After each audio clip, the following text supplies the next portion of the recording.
Businesses in Seattle are required to comply with civil rights laws and work to prevent discriminatory behavior in the workplace.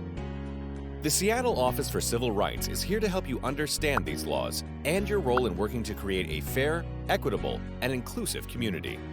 Here's what you need to know. Discrimination is treating people differently because of a shared characteristic or protected class. A protected class refers to a group of people who are legally protected from being harmed or harassed at work, public places, and in contracting. Our laws protect people against discrimination.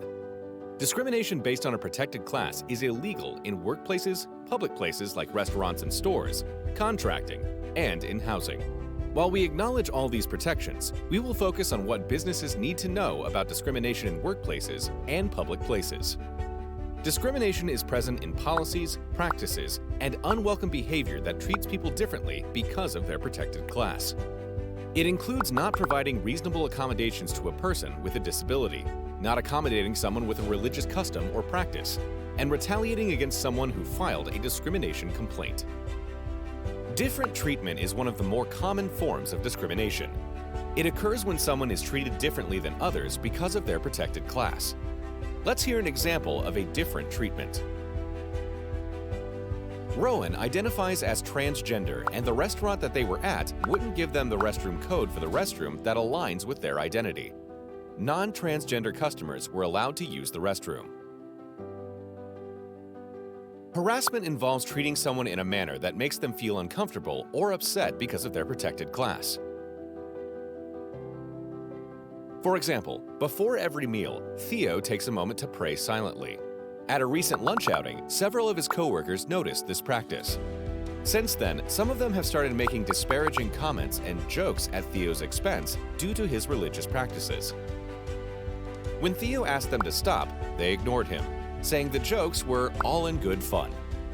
Theo then reports the harassment to his supervisor. Retaliation refers to negative treatment or punishment against someone who reported discrimination in the workplace. Let's continue with Theo's scenario. When his coworkers refused to stop harassing Theo for his religious practices, Theo filed a complaint with his HR department. Since filing the complaint, Theo's coworkers no longer make fun of him. However, Theo has noticed that he's been left out of important work meetings.